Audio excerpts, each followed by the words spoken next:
You're listening to Two Girls, One Crossword. We're here. We're on, like Donkey Kong. That's what she said.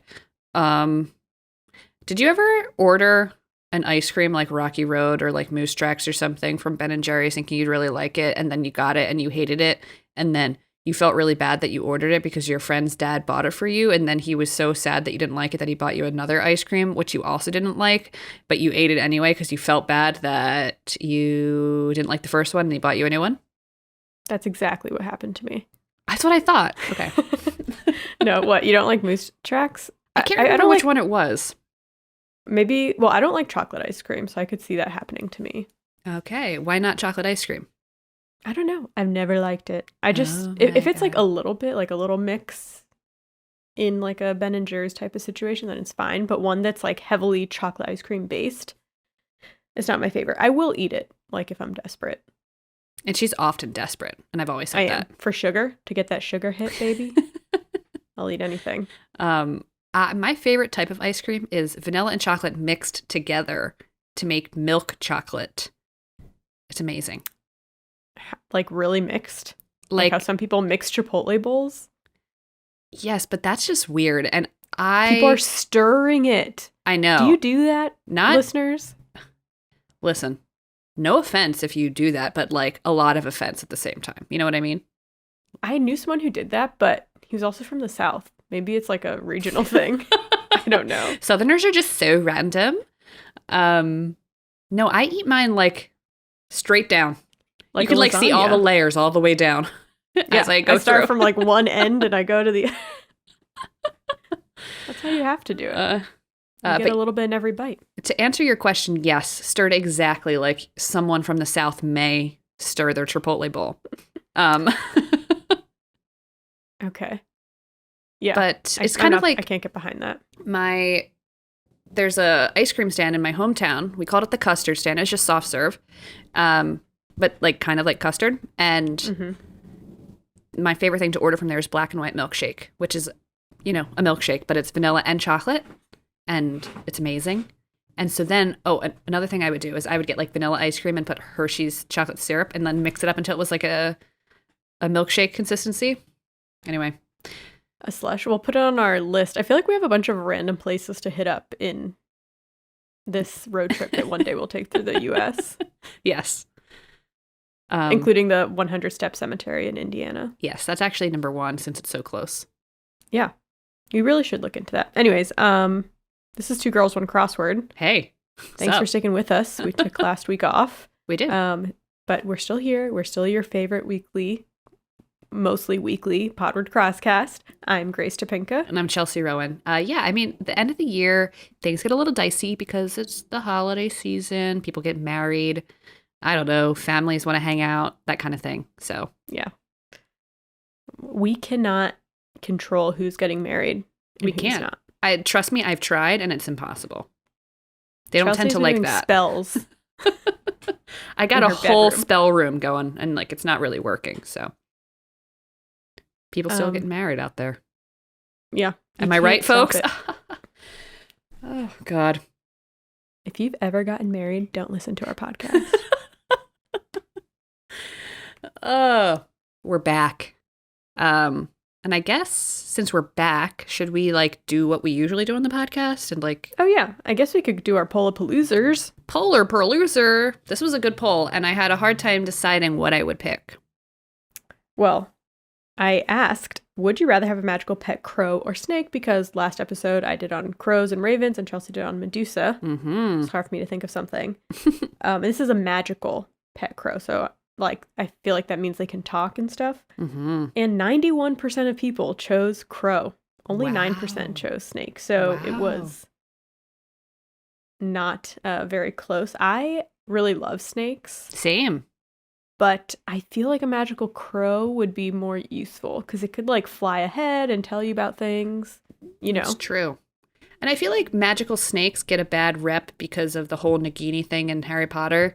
And it's like, that wasn't her fault. That's one person. Her overlord was like literally like, the allegorical Adolf Hitler. Okay. So like we can't we can't take that as like the singular representation of magical snakes. Okay. Well, I feel like what would we use magical pets for? I feel like we would mostly use them to do pranks and to eavesdrop on people.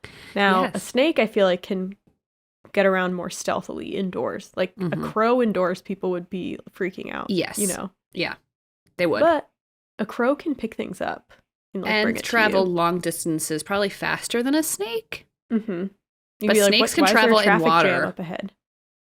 That's true, but a crow could just fly over water. I don't think all snakes can swim. Can they?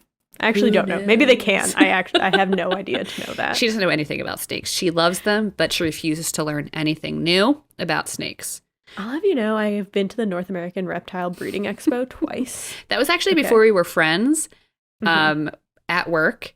And when you came back, I think maybe it was the second time you went, and you were telling everybody at the office that you went. I was so jealous that I didn't get to go because I was like, I love reptiles and snakes, and I would have loved to do that. It's wild because I was the only person there that did not own a reptile. You know, obviously, who goes to that? So, like, anytime you talk to someone, they're like, so how many snakes do you have? I'm like, none. Do you have any lizard? Nope, nothing. I just have a cat. And they're like, okay. Why are you here? Why are you here, you weirdo?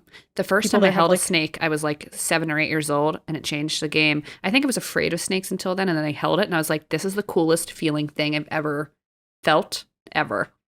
They are so fun to hold.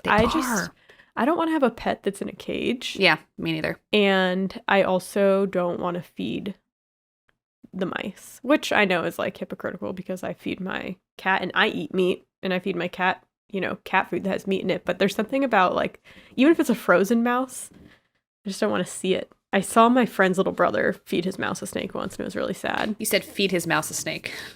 Yeah, the mouse was crazy. Ate snakes for breakfast. No, I agree. I feel bad. And similarly with birds, like, I mean, there are people that raise birds the way that they should. Like, they're allowed to, like, fly around their house and stuff like that. But, like, a lot of people clip birds' wings, which I'm upset about or whatever. But then you see all these signs around Chicago, like, missing cockatiel. And I'm like, how are you going to find her? Like, good luck to you. One time in Florida, my neighbors knocked on our door and, like, we think our exotic bird flew into your backyard. Only in Florida. And we actually did find one time a parrot in my grandparents' backyard that was a pet. It had like a little bracelet, and we had to find its owner. So just Florida things. I raised a bird as a young girl. Her name was Ginger. She was a cockatiel. Beautiful, beautiful red cheeks. She did the whole like thing with her little tuft. Oh. But definitely not a pet for a young girl. We eventually gave her away because I was not a good pet owner for Ginger. Birds live a really long time too, and so do snakes. Yes, I believe. All that's to say is I probably would pick either. Like, if it came down to like a Pokemon situation and I had to pick like a bird or a snake, I probably would pick a bird just because I feel like there's a little bit more accessibility with the bird. But if someone like came down from the sky and was like, here's your pet magic snake, I'd be like, bet. I love it. Great. Yeah. Well, I'm glad we decided that. Good to know in case the situation ever comes up. Should we get into our heights and shites? Oh, I guess that's the time, folks. It's heights and shites time. Heights and shites and shites and heights. Should we do like a little jingle for heights and shites at some point and like launch it surprisingly? I feel like I like doing things that surprise our listeners. Not that anybody writes to us and says they're ever surprised, but I mean, like, just suddenly now we have a jingle for hits and shits and people are like, what are these two doing? You should just clip the little song I just sang. Perfect. I'll see if I can do a quick little remix. Okay, I'll start. I'll start us off since you did the poll. Okay. I did quite a few crosswords, but I tried to keep it from the ones that were from the past week because sometimes it's just too overwhelming to go through 2 weeks worth of crosswords to find hits and shits. So, I'm going to start with the Wednesday, November 10th, New York Times by Max Chen Laring and Benjamin Chen Laring. I liked the theme of this one, 56 across, small amount, and the answer was 1%. And then the themed clues went something like 17 across, 56 across, which remember the answer was 1%. So 1% to a dairy farmer, and the answer was low-fat milk. 22 across, 1% to a smartphone user, dying battery. 46 across, 1% to Occupy protesters, the ultra rich. Nice. That was fun. I also liked 5 across. It often surrounds high maintenance people. The answer was drama. I do want to say, though, that sometimes drama surrounds not high maintenance people because we just like to live in the drama. I don't think we're surrounded by drama, but if there is drama, like peripherally, we will know about it. And talk about it and have fun. Yeah. I've recently realized that Matt has kind of gotten like the drama bug. Mm-hmm. Specifically, he came to me, we were on our trip, and he turned to me, he's like, what the hell is going on with Jake Gyllenhaal and Taylor Swift? And we had to talk about it, and I was like, listen. But he's very invested in those things now. He's like, I just need to know. So that was pretty pop fun. Culture, the zeitgeist. The zeitgeist. I'm like, good. Be present. But I will have to say that this puzzle is the only puzzle that I had a shit from this week. And it's not really a shit so much as we just got to flag this because I thought it was hilarious. I actually texted you about this clue. 13 down, attractive, fashionable man in modern parlance. Oh, zaddy. Zaddy, spelled Z-A-D-D-Y. If you don't know what zaddy means, zaddy doesn't mean just attractive, fashionable man. It really just does not just mean that. That is a section of the definition. You know, zaddy is more like sexy, attractive, fashionable older man that I want to bone. Well, I just looked up the official dictionary definition. Well, not official, but it says a sexually attractive man, especially an older one who is fashionable or charismatic. Yes, but the element of that is sexually attractive. Yeah. That's, I think, the key here. Like when people say, oh my God, he's such a zaddy, they're not saying he's so fashionable. I like his style. They're saying that and he is sexy to me. You know? So I just thought that was funny. I pick up what you're putting down. When I saw that, I was like, if the answer here is zaddy, I'm going to flip. And it was. And I was like, I love seeing zaddy in the crossword. Wait, but was that in the New York Times? It was New York Times. Oh my God. And I'm like, so Will Shortz knows what a zaddy is what you're saying. Okay, so here's the question. Who wrote this clue? Was it the Lawrings or was it Will Shortz? So if it was Will Shortz, then I would say Will Shortz doesn't know what zaddy means because he's missing one key component of zaddy. Maybe the Lawrings were like a sexually attractive, fashionable man, and Will was like, cut out the sex. We can't have sex in the New York Times crossword. So if you're the Lawrings and you're listening, let me know. Did you write this clue? Please give us the chisme. Speaking of drama. Yes. All right, what do you got? I liked the Tuesday New York Times, November 16th by Drew Schmenner. The theme was fun. So it was 18 and 63 across together. It was the clue for 18 across. The end, or what can be said about the novels in the clues for 25, 38, and 52. So it was that's all. And then 63 across was she wrote. So then the other clues were all female authors who had only written one novel. So, for example, 25 across, author of The Bell Jar was Sylvia Plath. 52 across, author of Wuthering Heights was Emily Bronte. And who else did they have? Oh, shoot. Well, I didn't write the third one. Oh, yeah. Author of Black Beauty, which I didn't know. And what was her name? It was like Erna Sewell. I didn't realize that either. I've never read Black Beauty. Me neither. But I love that for her. Just writing one horse novel. Yes. One novel, Black Beauty, and then just dipping out. Yeah. I never got into the horse book, surprisingly. Were you a horse person? I was not a horse girl at all. So I very much avoided all horse books. I was. I mean, I rode horses. That makes me sound so... Anna Sewell was her name. I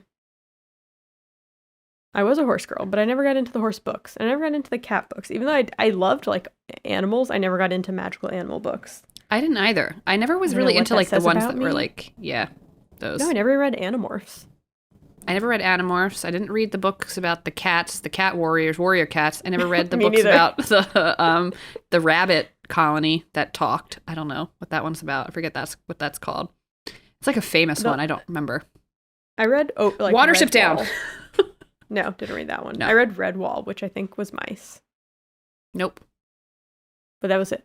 That's I it. drew the line. No more animal books for her. Okay.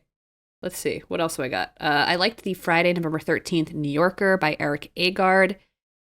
Some interesting answers and clues, as always, from Eric. But I wanted to highlight 35 Across, Piercing Healing Method. And the answer was Primal Scream, which is great. And then also just a great word to have in a crossword puzzle.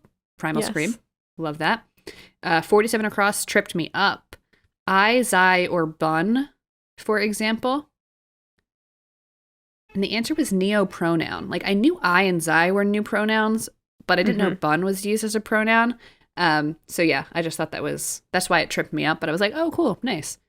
And then 6 down, Shimmering Orb, produced by a wand. And the answer was Soap Bubble.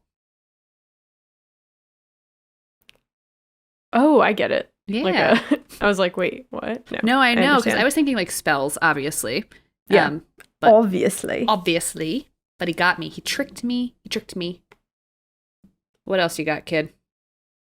Let's see. Well, I liked some of the clues. From the Wednesday New York Times by Anna Gray Martin. That one had the yoga theme. That was a fun theme. Where the revealer was 58 across what the 5 formations of circled letters in this puzzle represent. So there was like circled letters all over the puzzle, and they were, in different shapes, which are yoga pose shapes. So for example, cat is a yoga pose where you're kind of on all fours and your back is arched up like a cat. So to do that, they had one clue, like the first comment, I heard you, or like the comment, I heard you the first 10 times, sassy. And then right underneath that, they had 14 with 45 across, one who's adorable, cutie. So the C, A, and T were circled, and they were kind of in like an arc. Yes. Like the pose. So there was like 4 different poses: chair, cobra, boat, downward dog. That was a long one. It was nice. Yeah.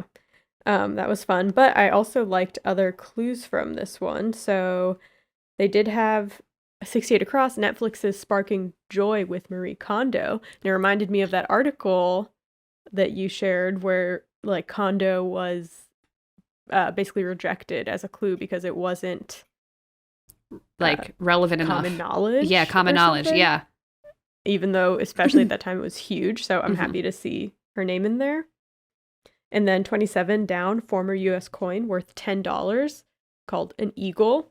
I looked it up, and apparently today, the current value of a 1-ounce gold American eagle coin, so fully gold, is between $1,800 and $2,100. Pennies. Yeah. So if you look in your piggy bank to see if you have any. Okay, I will. And then I also liked 33 down, Serena's best friend on Gossip Girl. Blair. Of course. Yeah. I was so into Gossip Girl. In high I school. watched it as an adult. I watched it like live on air.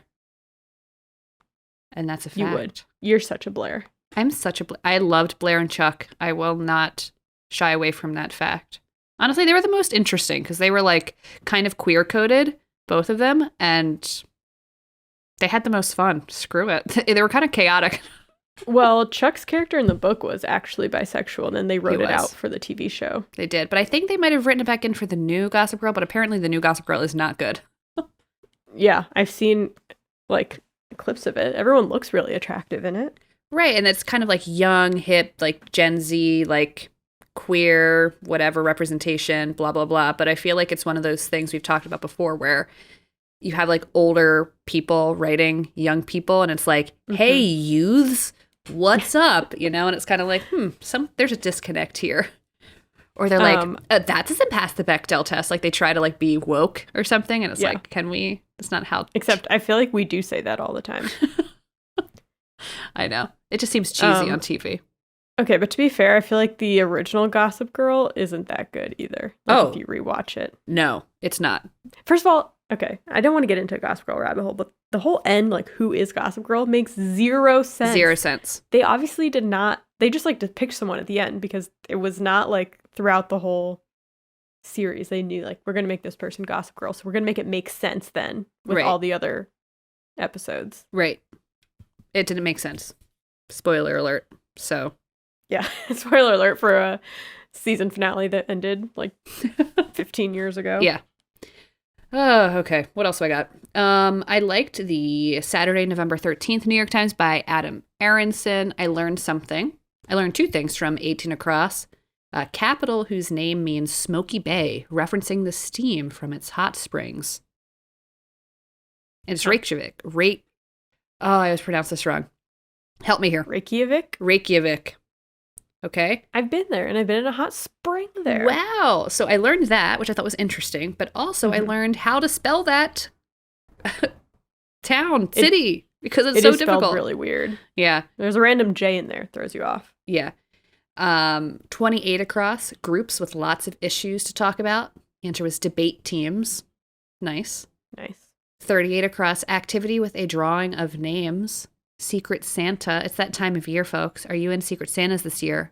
I'm in a family Secret Santa. I got my Secret Santa. I got to get them a gift, you know. I'm in a family one too, but I'm the one who organized it and I haven't done it yet, so. My brothers texted me. They're like, hey, are we doing Secret Santa this year? And I was like, yeah, I've set it up for the last 2 years. Feel free to take over. Surprisingly, they did. So that was good. And then the last one from that puzzle that I liked was 32 down, scented products that cause underwater explosions. And the answer was bath bombs. Just interesting way to write about bath bombs. Explosion. I guess there's an explosion. Boom. A fizz. A fizzy. UTIs. Am I right? Hello. Hello. We have pHs down here. Sorry, continue. That's all I have for that one. I have another one that I liked, but feel free. Well, I liked the Thursday, November 18th New York Times by Ori Bryan. Oh, I haven't done this. Okay. There are some fun ones. Well, sorry, I'm going to spoil it for you. 11 down, cause of some orange fingers. Cheetos. Nice. Just Cheeto. Sorry. 23 down, Silence of the Lambs. Just the opposite.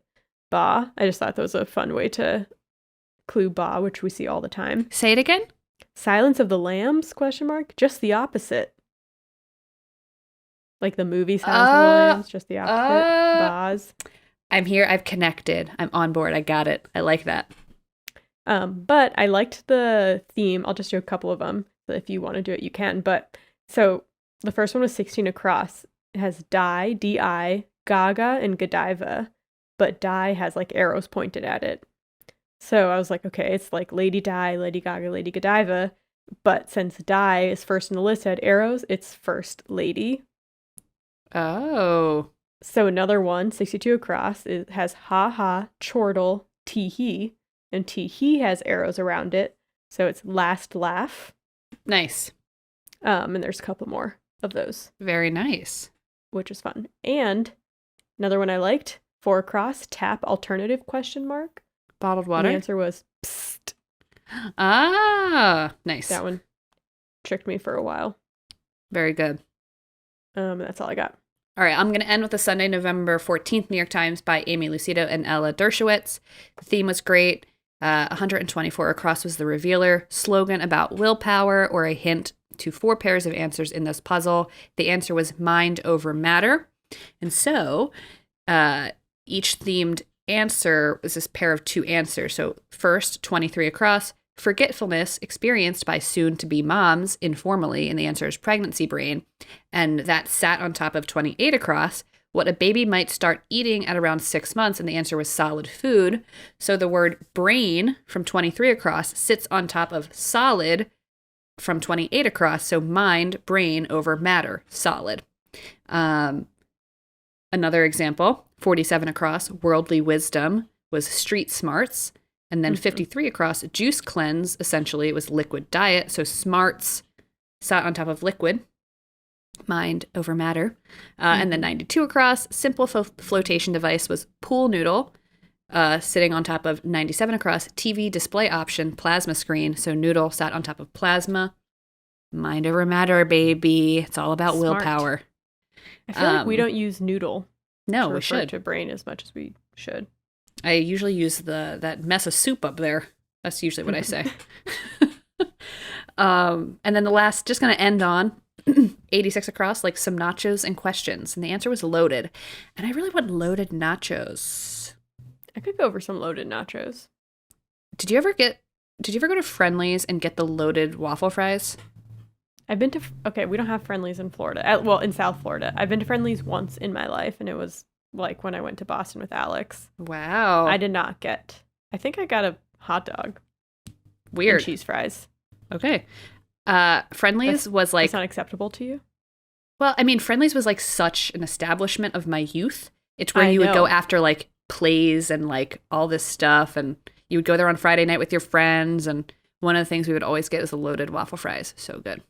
I'll put that on my list for next time I go. Good ice cream too. Yeah, I got ice cream. I got ice cream as well. Very good. I know people love Friendly's. Just talk to anyone who's from New England. It's and they will true. Talk about Friendly's, We will. I'm not from New England, but I'll talk about Friendly's. whether you like it or not. Especially if you don't like it. Well, where do you? I guess what's New Jersey considered? The East Coast. I guess.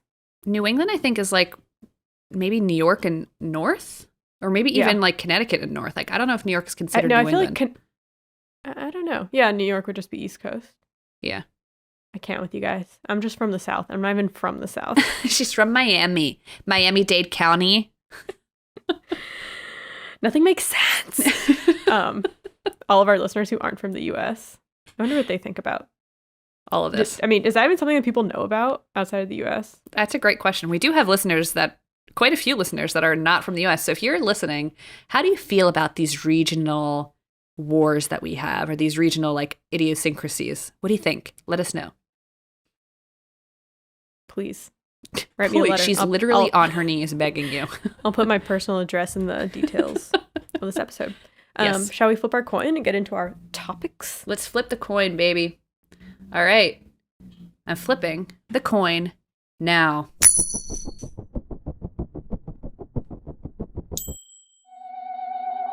Tails. Ugh. Well, someone has to do it. My topic is from the November 18th USA Today puzzle called Promise Me This by Enrique Henestroza and Guiano, edited by Amanda Rafkin. 20 across. Promise between besties. Pinky promise? Pinky swear. Pinky swear. Okay. Yes. You always pick fun topics. And I'm over here like, what should I do this week? What should I do? And you always just do something like pinky swear. And I never think to do something like that. You gotta think. Well, to be fair, there wasn't as much on pinky swear, so I did kind of cheat and do some other relevant topics, and then at the end, I totally go down a different route. So I buckle accept in. it. I accept it. Let's go. It'll all come back together, though. It will okay? not come back together once I do my topic. I have no idea how you're going to write the description or the title for this one. So please. That's a cause of. I have like gray hairs from combining topics. Okay. Have you ever broken a pinky promise? Yes. You have? Duh. I mean, you haven't? No. Pinky promises were like sacred to me as a child. Okay. That was I like- mean, really? What? I mean, how do you Yes. even keep track of that? I feel like as soon as I made a pinky promise, I forgot about it. So if I broke it, it wasn't like trying to. It wasn't like I'm doing a pinky promise and I'm gonna break it later. It's just like I'm a fucking kid. I don't know. Well, I feel like when I was a kid, that was like when I knew I was definitely going to keep someone's secret or I was like telling the truth, I would pinky promise. I took it like very seriously. Not me. Because I wasn't just throwing around pinky promises like willy-nilly. I never thought So- of them as real. It's like, what's gonna happen? Everyone tells a That's white the lie difference once in a between you while. and me. That's why we can't be friends. I'll never make a pinky promise with you. I'll keep one eye open. I literally would forget that we made a pinky promise and I would break it without realizing it. So let's just not do it. Fine. I feel like I don't make promises as much as I used to as a kid. I feel like when I was a kid, it came up a lot. There It was a lot did. of, like secrets and I also feel like promises are like non-spoken now, you know?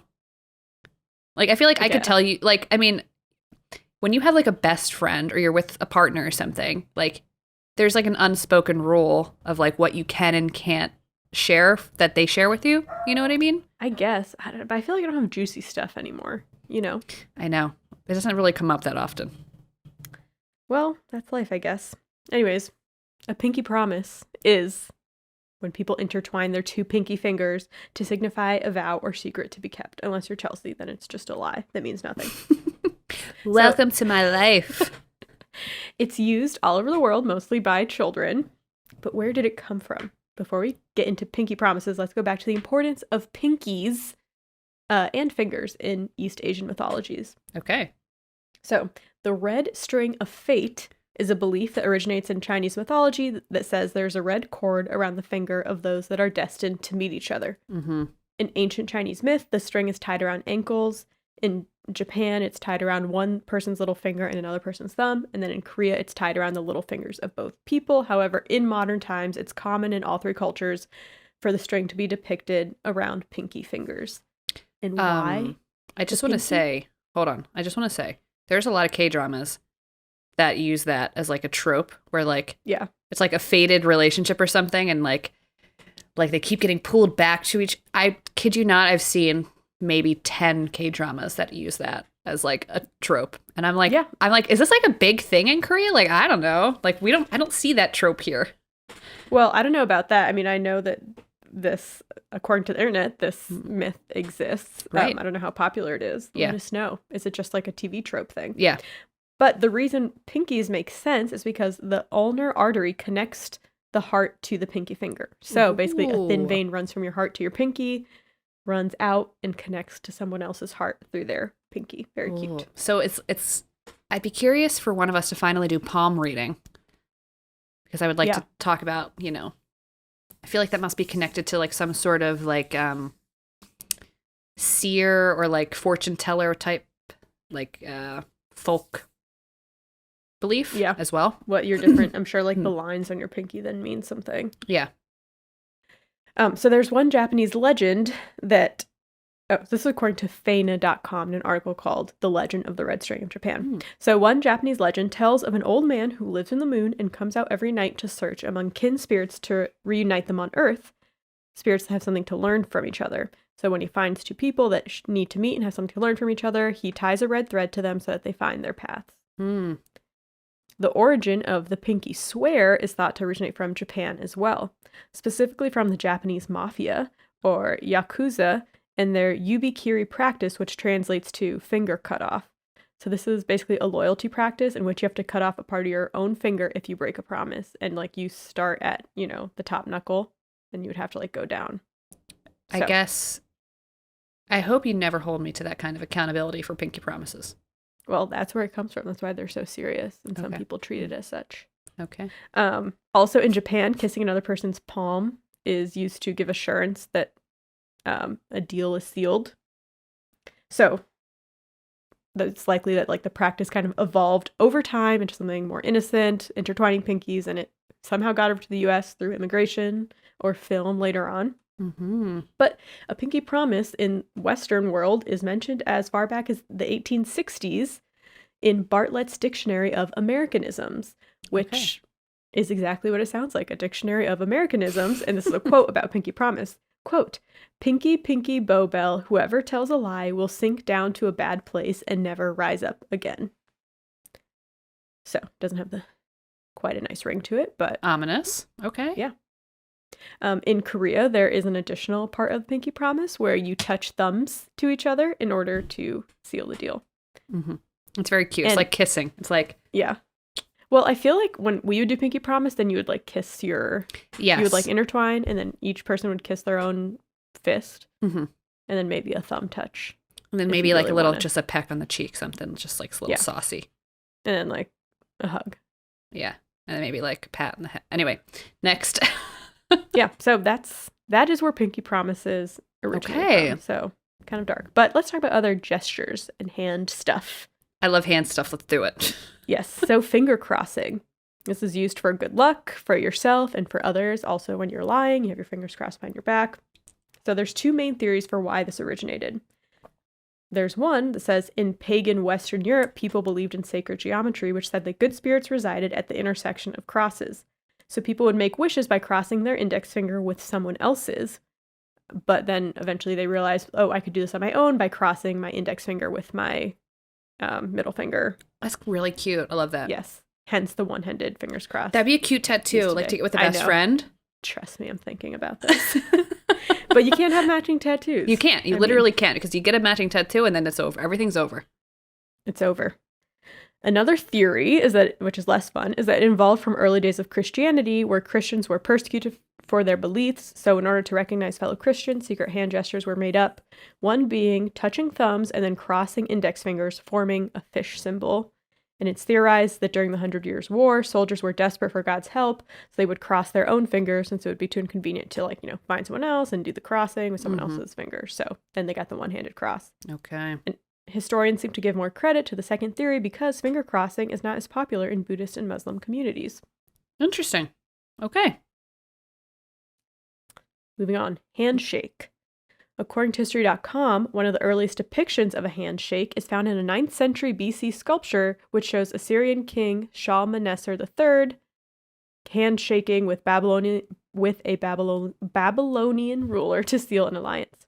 Okay. Homer also described handshakes several times in his Iliad and Odyssey, most often having to do with pledges and displays of trust. In 4th and 5th century BC, Greek gravestones would often depict the deceased person shaking hands with a member of their own family, either depicting a final farewell or illustrating the bond between the living and the dead. Okay. In ancient Rome, the handshake was used as a symbol of friendship and loyalty, and pairs of clasped hands appeared on Roman coins. I love that, actually. Me too. Another tattoo. Tattoo. I was like, tattoo. Hands shaking on a gravestone. Okay, I love this for us. Historians believe that the handshake gesture was a way to show peaceful intentions. You could show that you weren't holding any weapons, and maybe even the up and down shaking was supposed to dislodge any knives or daggers that maybe hit. Can you imagine? You're trying to get the knives out. Yeah. I feel like the up and down is just it'd be awkward not to do that. Right. Just otherwise, you're just holding hands. It's kind of like holding hands between lovers if you're just holding hands. Especially if you intertwine your fingers. Which is a must, of course. Mm-hmm. Okay, the last gesture I'm going to talk about is high fives. This is kind of a more interesting history. So, high fives evolved from low fives. It was a low five first. Okay. And low fives have been around in African American culture since the 1920s. It was used as an underground symbol of solidarity. It can be found in the 1927 film, The Jazz Singer, when Al Jolson gives a low five in celebration of booking a Broadway audition. It's also written in another one of those dictionaries, in Cab Calloway's 1938 Hepster's Dictionaries. Okay. And it's also, maybe wasn't it called low five, give me some skin or something like that. Slap my hand, Johnny. Exactly. But the high five didn't come around until the 1970s. I mean, I'm sure people have high-fived before, but it didn't, have the name and become a thing. Sure. Apparently, according to the internet. Isn't that wild? Origins, again, it's no one knows for sure. But fun tidbit, Magic Johnson once suggested that he invented the high five. Okay, Magic State in the late 1970s. So, maybe. Others argue that it started in the women's volleyball circuit of the 1960s. But one of the most popular theories is that the first high five occurred in 1977 when baseball players Dusty Baker and Glenn Burke celebrated Baker's 30th home run. This is a quote from journalist John Muallim, who was there. Burke, waiting on the deck, thrust his hand enthusiastically over his head to greet his friend at the plate. Baker, not knowing what to do, smacked it. Quote, his hand was up in the air and he was arching way back, says Baker, so I reached up and hit his hand. It seemed like the thing to do. So it's so interesting that it's 1977 and that's not a common thing for someone to just do, that he had to be what the hell? They were whoa. They were what the hell? The world, it was a cultural reset in the words of TikTok. Thanks to Glenn Burke, who was there holding his hand above his head. Thanks, Glenny Burke. Mr. When Burke. you talk about Glenn Burke, I'm going to round this up by talking about Glenn Burke because I didn't know this and it's very interesting. I think you may find interesting as well. Okay. So Glenn Burke was the first MLB player to come out as gay to his teammates during his professional career and the first to publicly acknowledge it. And I believe he was the first American professional athlete to come out. Yes, Glenn. This is in the 70s. Yes. Okay. Brendan Ian Badejo, who is a former football player who has been outspoken about gay rights, in the NFL told USA Today that it makes sense that the first openly gay professional athlete would be a baseball player. Quote, the religious roots are a lot deeper in basketball and football. With that being said, I think baseball players are more open-minded. It's true. Basketball was invented at a YMCA, so don't forget that. Young Men's Christian whatever association. And he was right because Burke's teammates were accepting. Former Dodgers team captain Davey Lopez said no one cared about his lifestyle. They all were friends with him, but sadly that wasn't true for the higher-ups. So according to Burke's 1995 autobiography, Out at Home, Dodgers general manager Al Campanis offered to pay for a lavish honeymoon if Burke agreed to marry a woman, and Burke refused, obviously. Hello. The Dodgers eventually traded him to the Oakland Athletics in exchange for Billy North, saying that they needed a more experienced player, but many people believe that Burke was more talented and homophobia was the reason why they traded him, because it was hard for the Dodgers to basically be known for having a gay player. Sure. But his Dodger teammates, weren't happy about this. The day after the trade was announced, Davey Lopez said, quote, he was the life of the team, on the buses, in the clubhouse, everywhere. So I'm glad that at least his teammates were accepting. Damn. So then Burke moved to Oakland, and he didn't get much playtime there. Some teammates avoided showering with him. Manager Billy Martin supposedly introduced him to his new teammates by saying, oh, by the way, this is Glenn Burke, and he's a F-word. Burke ended up getting a knee injury, and Martin used it as an excuse or a reason, basically, to send him to the minor leagues. Martin just had it out for Burke. He even went so far as to cut a player on the field that he mistook for Burke. So he was just, trying to make things hard for him. So Burke retired from professional sports at the age of 27, telling the New York Times, quote, prejudice drove me out of baseball sooner than I should have, but I wasn't changing.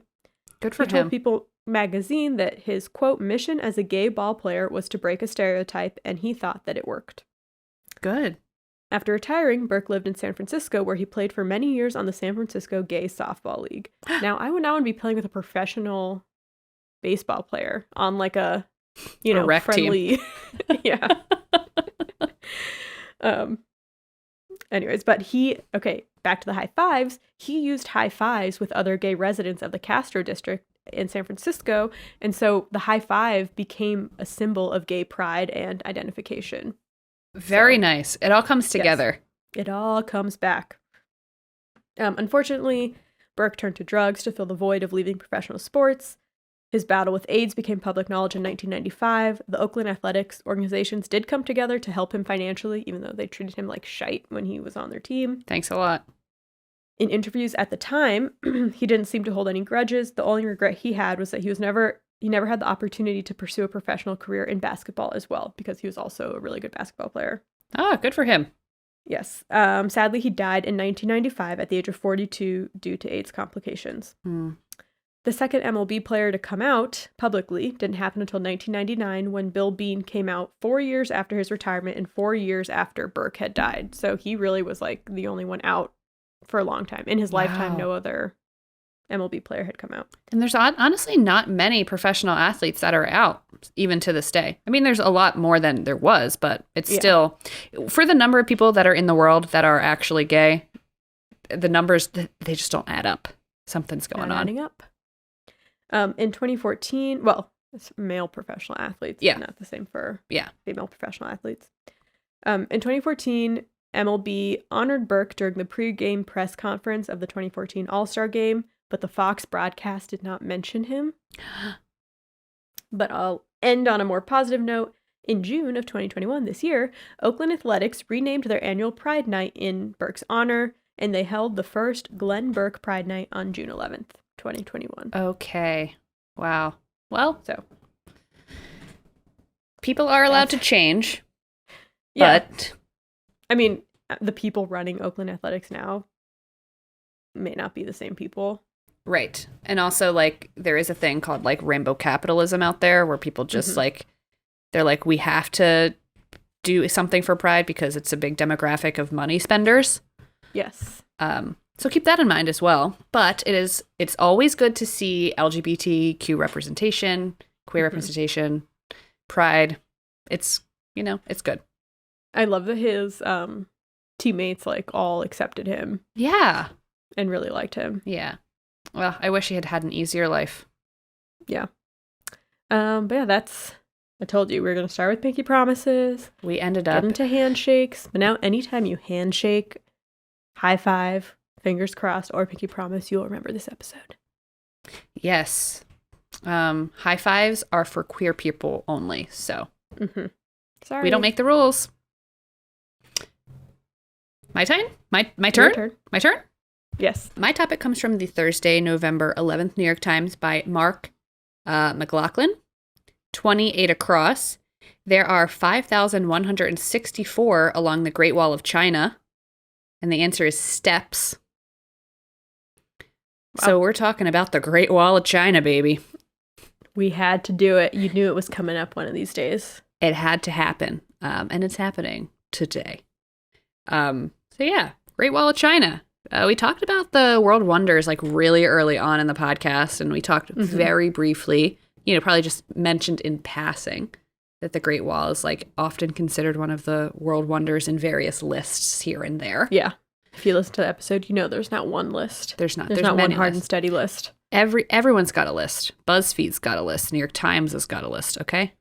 Don't trust the internet. Anyway, Great Wall of China, also known as, first, before I get into this, I spent probably the last 30, 40 minutes of my researching how to pronounce a lot of names and things.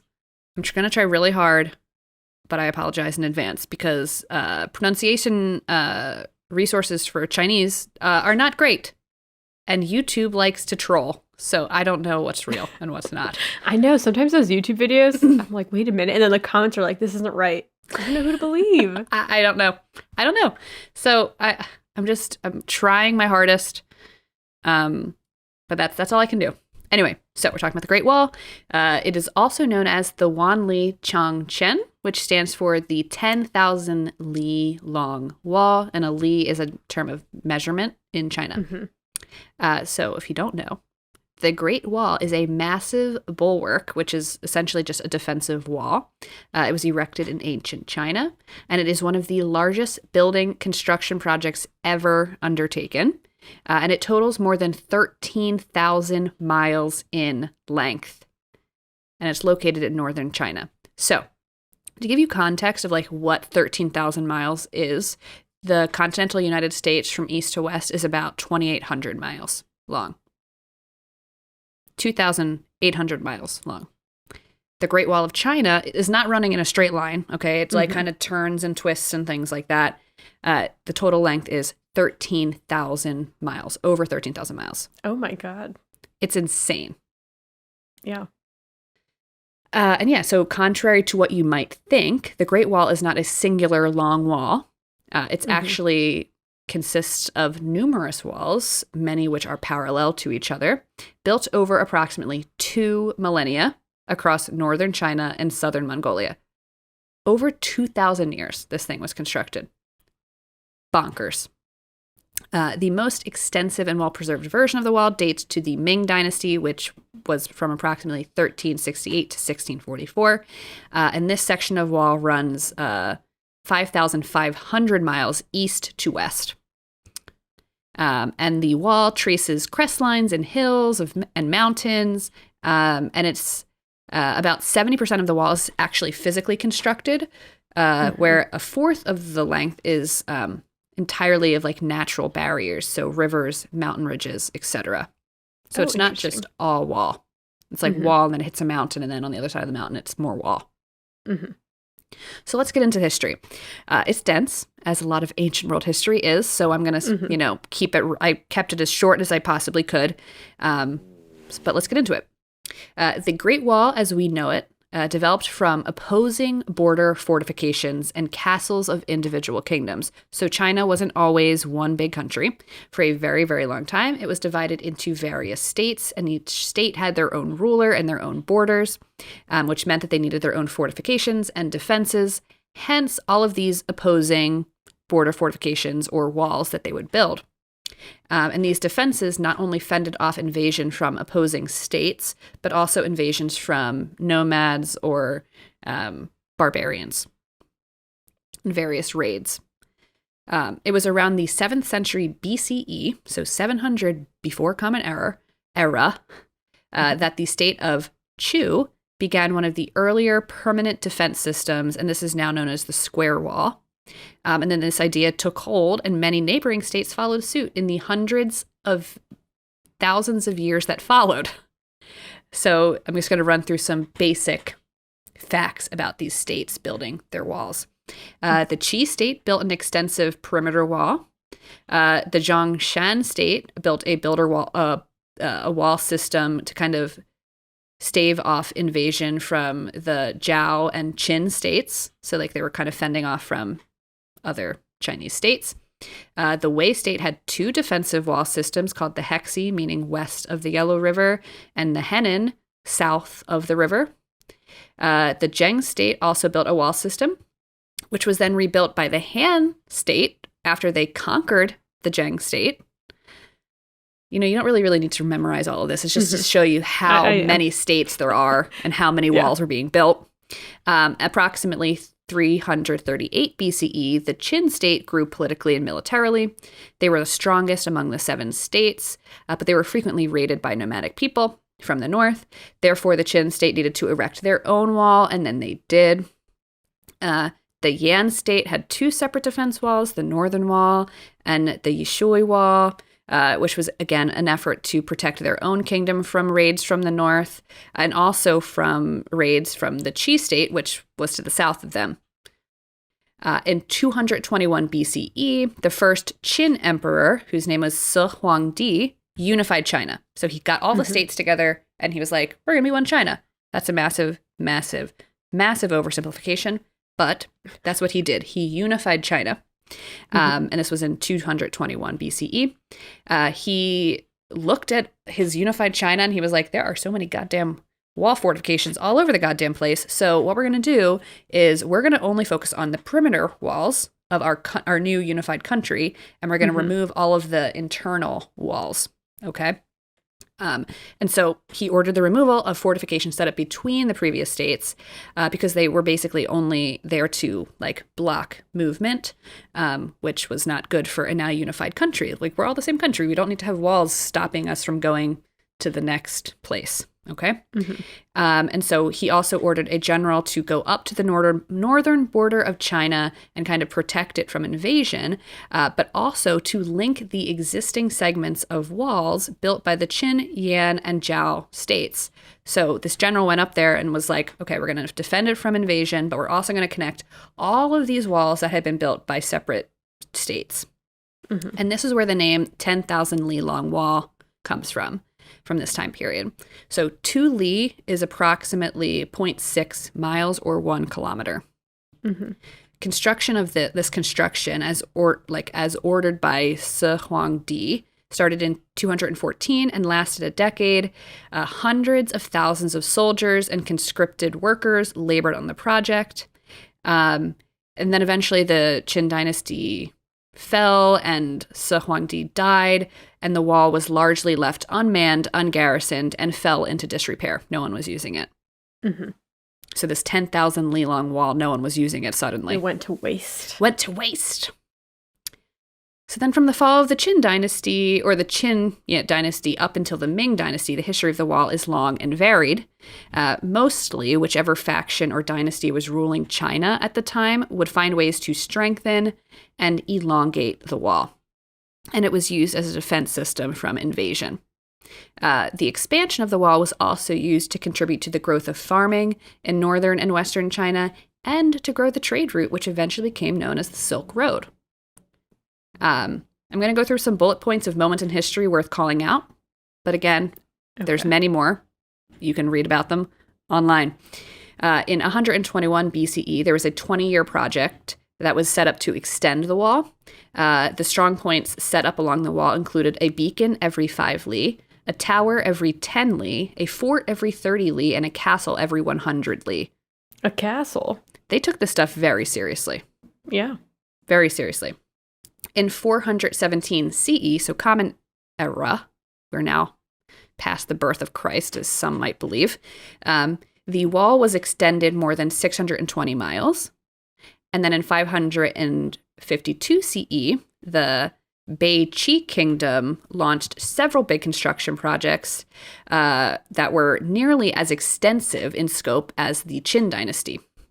A segment of the wall was built on the northern border, and 3 years later, the emperor ordered the recruitment of 1.8 million workers to repair and extend other sections. Huge amounts of people. Mm-hmm. The segments repaired during the Bei-Qi period totaled some 900 miles.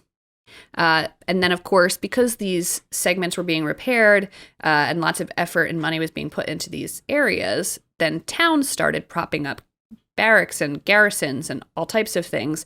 And it was also like a relocation project. So lots of people were starting to move all over the country and repopulate various areas, which I think is kind of interesting as well. Mm-hmm.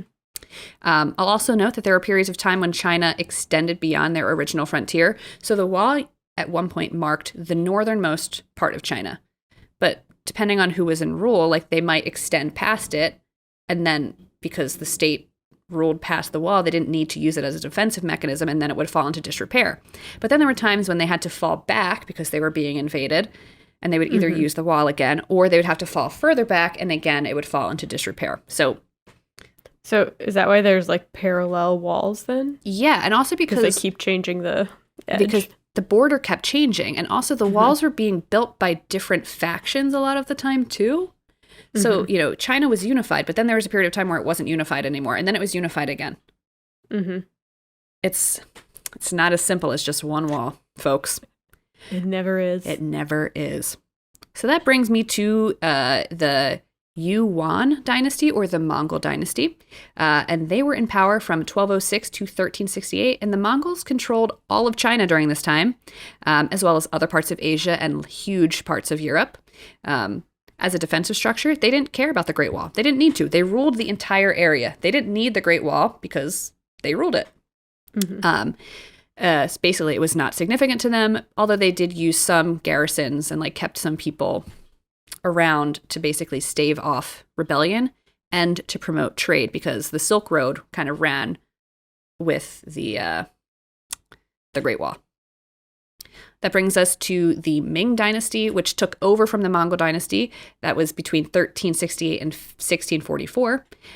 They continually maintained and strengthened the Great Wall to prevent another Mongolian invasion.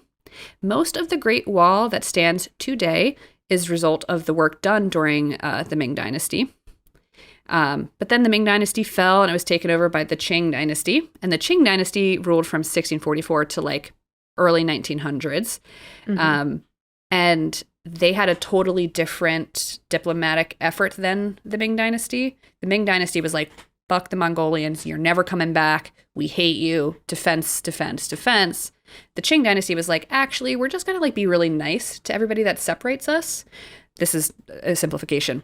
It's called mollification. They were using mollification. Basically, they would respect the cultures, religions, and people of the countries surrounding them. And so they also didn't need to use the wall because they had a very good relationship with the countries next to them. So they weren't using it for defense. And again, the wall fell into disrepair, which takes us to the 20th century, where the wall was essentially in ruin. Mm-hmm. And so, yeah, the wall today is not used as a defensive fortification. China actually extends north of the wall now. It's mainly just a tourist attraction. Mm-hmm. And even though there are some famous parts of the wall that you can visit as a tourist, most of the wall is not open to tourists or even in the right condition for anyone to safely visit. It's 13,000 miles long, remember. Large sections are in disrepair and have not been touched for a very, very long time. Throughout the modern, contemporary time, the wall was basically used however people needed to use it. So, there are some sections that became sources of stone for buildings or roads. So they would just completely just rip the wall apart and use all the resources there. Other sections are prone to graffiti and vandalism. You can look up pictures online and see the Great Wall. It's this beautiful structure just completely graffitied and vandalized. Mm-hmm. Other sections were destroyed to make way for construction or mining projects. Some people even steal stones, especially stones with inscriptions on them, and sell them on the black market for lots of money. Mm-hmm. So if you're ever on eBay and you see something like that, you might want to grab it. That's a joke. send it back to China. And then in 2012, there was a report by the National Cultural Heritage Administration that said 22% of the Ming Great Wall has disappeared entirely, while 1,219 miles of the wall at large have vanished entirely. So just completely gone due to all of the reasons I just said. Yeah. More than 37 miles of the wall in the Gansu province will probably disappear in the next 20 years due to erosion from sandstorms, because there's a huge chunk of the wall that's in the desert. Yeah, I was going to say, is there just like in the middle of nowhere, there's just like remnants of the wall? Exactly, which is kind of crazy. Mm-hmm. In some places, the height of the wall has been reduced from more, basically, like, we'll talk about how tall the wall is, but it can be upwards of like 26 feet tall. And it's been reduced to less than 6 feet because of like erosion or just time or, you know, how the environment shifts and changes. The same study that I just mentioned concluded that the remaining Great Wall sites include, so they did like a survey of like where the Great Wall is, because there are some places where it's like, that is the Great Wall of China. Like, for sure, that's the Great Wall. And then in other sections, it's like they have to do like archaeological digs and just kind of see like, it's been around for 2,000 years. So there's sections that are sticks in the mud, essentially, you know, like that they were like, oh, we can date this, carbon date this, and this is the Great Wall. Anyway, so that same study found that all of the remaining Great Wall sites include 10,051 wall sections, 1,764 ramparts or trenches, 29,510 individual buildings, and 2,211 fortifications or passes, with the walls and trenches spanning a total length of 13,171 miles. So that's how much wall's out there in the great expanse of China. It's a lot of wall. And the study also concluded that the Ming Great Wall measured 5,500 miles, consisted of 3,889 miles of wall sections, 223 miles of trenches, and 1,387 miles of natural defenses like hills and rivers and mountains. So what does the wall look like? The Great Wall consists of three major components. So when you're looking at it, there are passes, signal towers, and the wall itself. So a pass is the strongholds at various points along the wall, usually located in key positions like trade routes, okay? And so a pass is essentially like a bump out or like a fortress or something, and it has like a gate, and it was used as like a way to pass from one side to the other. There are ramps that you can go up on top of the wall for horses, merchants, that kind of thing.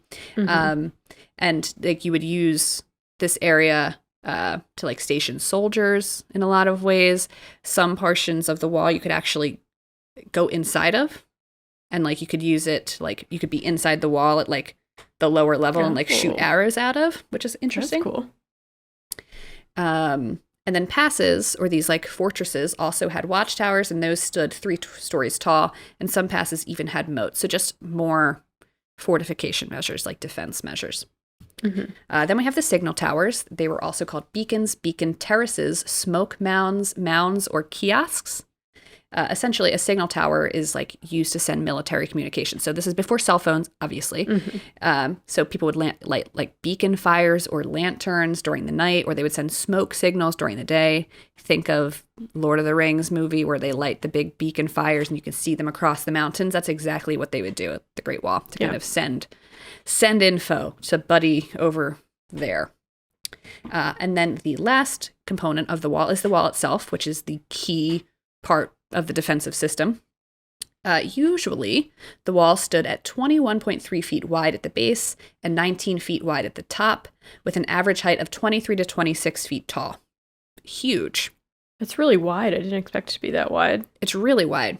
The structure of the wall does vary from place to place, however, depending on like what was available to like build it. There are some places where it's literally just mud packed together. There are other places where there's like actual brick and stonework, but the most common is what they called like tamped earth. They would tamp the earth between like planks or stone and basically build the wall that way.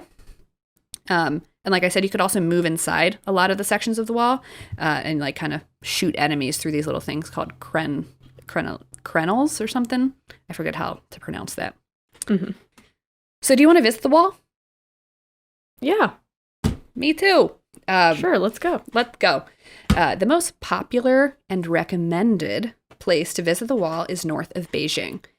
These structures have been preserved and renovated extensively. So those are like the most famous ones to go to. The best time to visit the Great Wall is in either spring or autumn, because you're going to avoid the heat and you're going to avoid the crowds. And then in the winter, like, it's super icy up on the walls. So, but you're not going to have any crowds, but it's not necessarily safe. Mm-hmm. I'm going to talk about a couple of the popular tourist like locations. I am so sorry, I'm going to mispronounce these names, but here we go. The first is Mitianyu, which is a 1.5 hour drive from Beijing. It is the most popular section for foreign travelers. It's fully restored, has a great display of like Great Wall fortifications, watchtowers, fortresses, crenellations. First Lady Michelle Obama visited this part of the wall. There are cable cars that take you to and from the wall. There's hotels, food, transportation. It's like a great tourist destination. Then we have Jinshanling, which is a 2 to 3 hour drive from Beijing. It's considered half restored and half wild, which I thought was interesting. Like, it's either restored or wild, or it can be somewhere in between. It's supposed to be one of the most beautiful sections of the wall, but like I said, there's some sections that have been restored and then other sections are in complete disrepair, but you can hike them. Then we have Simatai, which is a 2 to 3 hour drive from Beijing. It's great for hiking and beautiful sights, and it's the only section of wall open for night tours, which I think would be absolutely gorgeous. A little nighttime rendezvous. Exactly. And then this one sounds insane, and the pictures from this one are insane.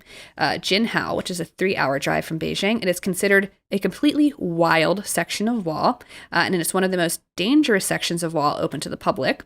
It's essentially just wilderness. Like, there are parts of the wall that are just completely like destroyed. Like, you'll be walking up the steps and like half of them are crumbled. You have to walk up on this side. It's described as wilderness and perilous steepness, untouched. It winds its way along the mountain ridges in the shape of a W, and it's for serious hikers only. I was going to say, has someone died there? I didn't look into that, but I should have. But the pictures are intense, like, for hiking. Looks beautiful, though. I'm going to end on like a couple fun facts. So, above the East Gate at Shanghai Pass, there's an inscription which is translated as "First Pass Under Heaven," and it kind of aligns itself with this belief that China was heaven and anything north of the wall was where the barbarians lived. So you had to be on this side of the wall to like be saved, as it were. The Great Wall was designated a UNESCO World Heritage Site in 1987, which we didn't know the date, but we all knew that. And then you may have heard the popular claim that the Great Wall is the only man-made structure visible from space and the moon. Have you heard this? I have heard. I was going to ask about that. Okay, NASA has debunked this, folks. Beep, beep. But I feel like I've seen a picture. Is it photoshopped? Okay, so hold on. The myth is the only man-made like creation visible from space, which is not true. First of all, people say you can see the Great Wall from the moon, and you can't. You just literally cannot. You can only see the Great Wall from the International Space Station when they are in low Earth orbit, and they're not often in low Earth orbit. And even then, it's quite difficult to point it out in photographs because the material of the wall is very similar to the surrounding geography. And then also, you can see a lot of man-made structures from low Earth orbit, apparently, such as the pyramids in Giza, airports, sports stadiums, that kind of thing. So, all right, fine. So yes, you can see the Great Wall from low Earth orbit, but you can probably also see, like, I don't know, the Bears Stadium. Yeah. Soldier Field. Exactly. And then the last fun fact is that there is a myth that the wall is so wide that you can fit 5 horses abreast across it. So basically 5 horses facing one direction, side by side by side. Only some sections around Beijing fit this description, as the wall in this area was built as both a wall and a road. However, other parts of the Ming Wall, notably the ridge that runs over the peaks of Simatai, are only wide enough for a single person. And then if you go westwards, there is no walkway. Horses and soldiers had to march along the base of the wall. But that's because, like I said before, this was built over 2,000 years. Nobody was in communication. It's not like They somebody weren't on wrote the down same their page. plan and like was Yeah. like following it for the next 2,000 plus years. If they didn't have like a website where they could all, check in and Exactly. Nobody was updating like the live journal or the WordPress. the Facebook group. Exactly. They're like, okay, in the next 200 years, could you guys make sure to just like really fortify that one part? No, that wasn't happening. They're all enemies for a while too. So anyway, that's what I have for the Great Wall. I did learn a lot. I was kind of surprised. I didn't realize how long it had been built for. And I also didn't realize how long it was. 13,000 miles Yeah, is insane. that's wild. Well, it's because it curves around so much, right? Mhm. Yeah.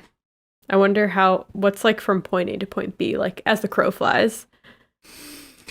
Oh, Christ. I feel like it's probably a little longer than, or maybe the same length as the United States, something like that. Because China, I think from point A to point B is not as wide as I thought it would be in terms of like as the crow flies from east to west. I like how we use that phrase naturally. Very naturally. Because we're smart and we like those kinds of We things. say stuff like that all the time. All the time. We use our noodles all the time. It's just us. We're so smart. If you want to have smart conversations with us, you can follow us on Twitter at the Good Eve Girls. Ooh. Or Instagram at the Good Evening Girls, of course. Or TikTok at the Good Eve Girls. We're not as smart on TikTok, but we have a lot of fun. So come We on do over. have fun there. All right, well, Yeah, that's it. I guess keep curious. please. We love you. I love you so much. It's been so long. And then, unfortunately, are we recording next week? We're going to have... we did this last time. We'll discuss and we'll let y'all know. Yeah, we'll have to see with Thanksgiving and... Oh, Thanksgiving is next week. No, Exactly. probably not. Probably Yeah. not, because like we could technically record on Wednesday, but who's going to edit it? Neither of us. So everyone enjoy More time Thanksgiving off. if you celebrate, and hopefully you have some time off. Mm-hmm. Rest up. Yep, and we'll see you in December. We'll see you in 2 weeks. Wowzer. Okay, kids, stay safe and eat some good food. Bye-bye. Bye.